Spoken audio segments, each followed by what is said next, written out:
Hello. Yes, we just learned that I got 30-day fines for disobeying the police, which was expected. Will you appeal? No. How will this affect your activism? Do you think that you will be more careful now?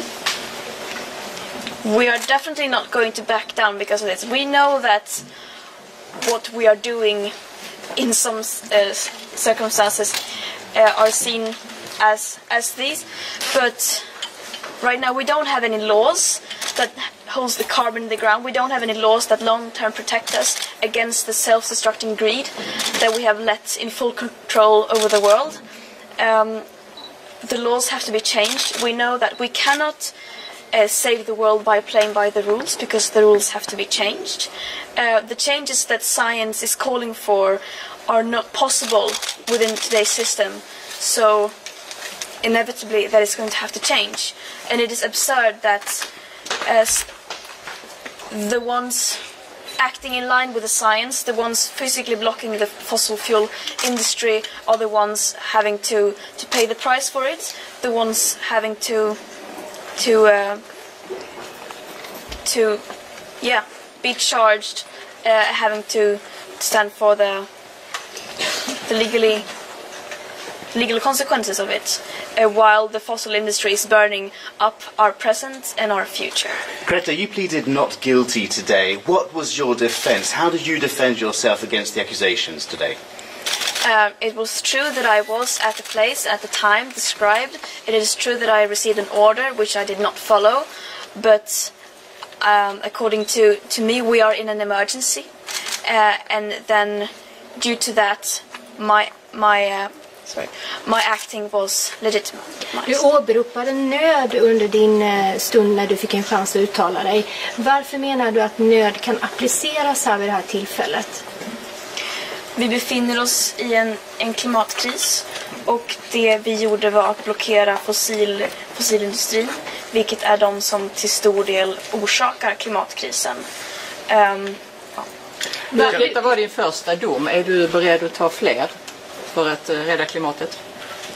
Tyvärr så förbättras ju inte klimatet som det ser ut nu. Vi rör oss fortfarande i fel riktning, och unfortunately the situation with the climate is not getting better.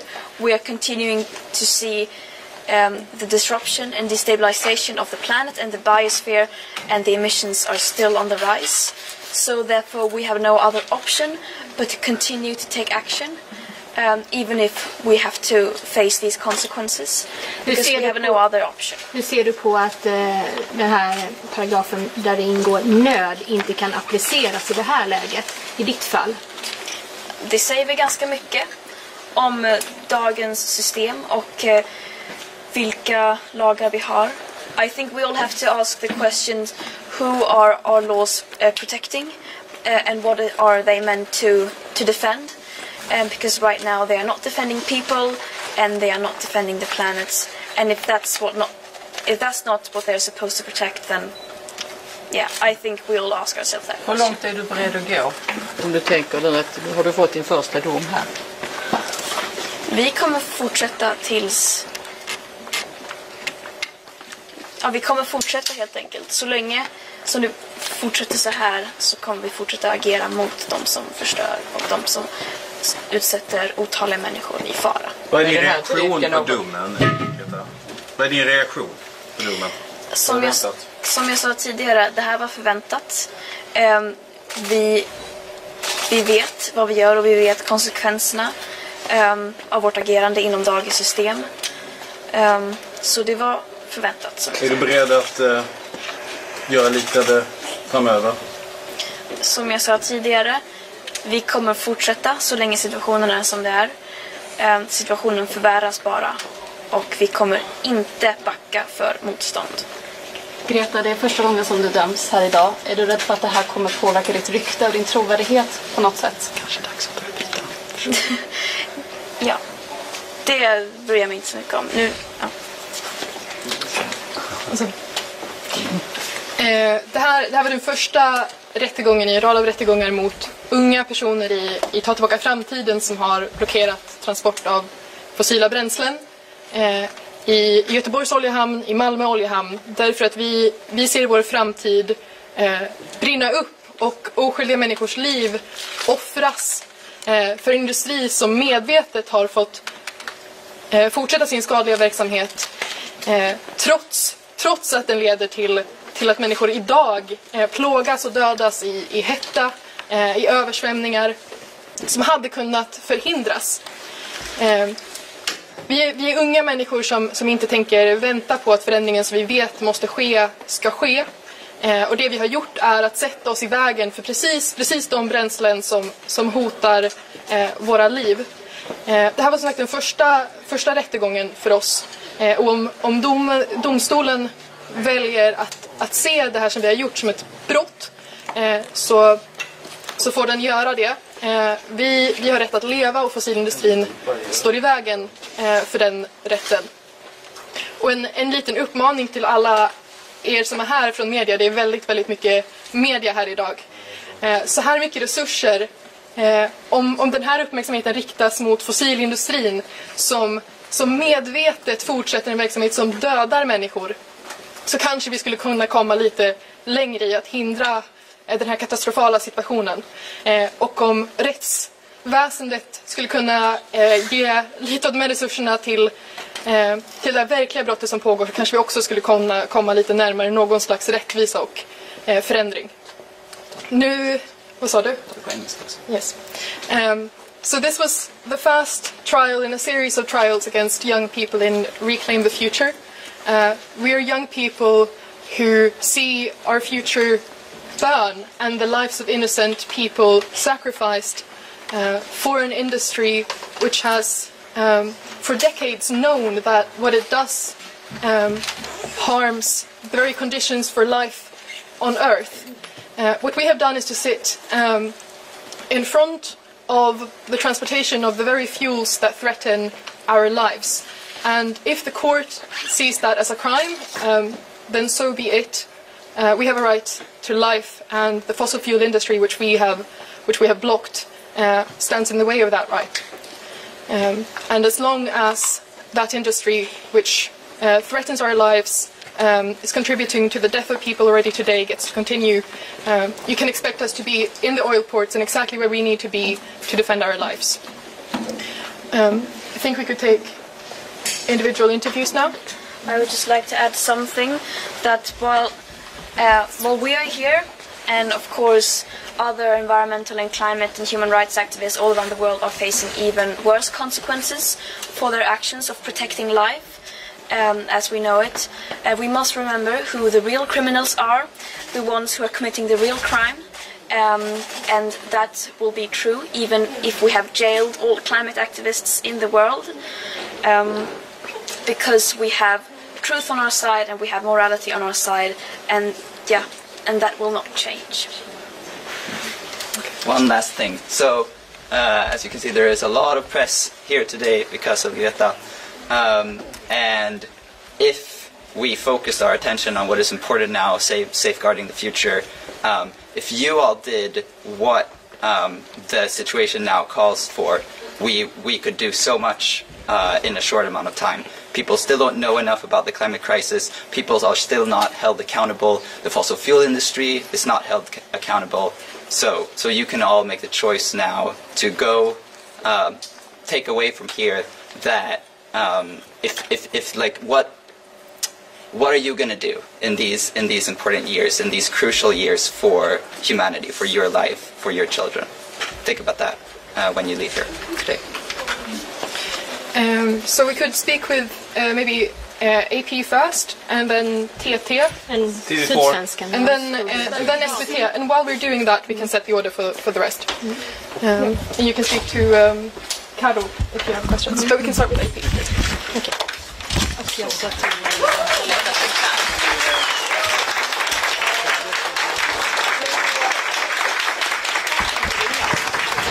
this verdict was expected today. Yeah. Are you disappointed that they didn't really listen to the argument that you made, that in this offence this was almost sort of a form of self-defence? Climate activists have been saying the same things in similar cases, so I'm disappointed at the system, but I didn't expect anything else than this. We know that the current laws that we have now are insufficient in addressing the climate emergency. So how do we go about changing those laws so that the laws, I mean, indeed, what can you do to make sure that the laws are changed so that actually you don't need to be stopping those trucks? What we can do as a society is to first understand the existential emergency that we're in. We fall short on doing that right now. We are all... I mean, people are saying that, yeah, we are experiencing climate change, but we completely fail to comprehend that we are facing an existential crisis that is a matter of life and death today for many people all over the world. And what we are doing now fails to address that in ways that we can't even comprehend. This was your first appearance in court today. You've spent the last few years demonstrating with other activists that have been in jail or that are threatened physically today. I mean, how did it feel for you to be in court for the first time today? And do you think this is a new journey for you now that you're no longer doing the school strikes, but you're sort of, changing a little bit the way that you're activating your activism? I don't think it's a new path. It was far from the first time I've broken the law. So we are continuing activism. I am continuing activism. We are doing different things. It doesn't mean that we're trying a new path. We are doing everything that we possibly can because we desperately need to do something. And what we are witnessing now is activists all over the world trying to find ways that they can change things. So this is, yeah. I think we can expect more people trying in their own methods to... Final question, are you disappointed by Sweden? This country, the government has changed its labour law. Do you think it's living up to its environmental laws and its environmental commitments? And do you think today is another sign of this? I unfortunately don't think that Sweden differs too much compared to other countries when it comes to this. Sweden is, as other countries, not even trying. This action took place a month ago. You've been convicted now. I mean, is this something that is going to limit your actions? Do you think that this is something that, I mean, or do you feel intimidated by the actions of the Swedish courts? Or, I mean, what's next for your movement? We don't feel intimidated by the actions of the Swedish court. If the court sees our actions of self-defense as a crime, that's how it is. Rather, it's even more clear than it would have been otherwise that we have to be exactly where the harm is being done, that we have to be out in the oil ports defending our lives. Because apparently, currently, the states and other power actors are not ready to do what's needed. And I mean, these fines, I mean, obviously this is the first time. I mean, how does it feel to see so much resources deployed by the Swedish government to prosecute 6 youth activists for sitting on the ground, given the challenges that Sweden faces on the security front today? Yeah. Well, clearly, if the courts, if the police and other institutions would put as much resources into actually handling this crisis and actually going against the real crimes that are being done in the fossil fuel industry, so much change could be made if they did that instead of directing it towards us young people defending ourselves. And the experience of being in the courtroom today is seeing this young person sitting all alone in this big room being tried for defending their life, while the real criminals are absent. They're somewhere else. They're earning money off of the burning of our future.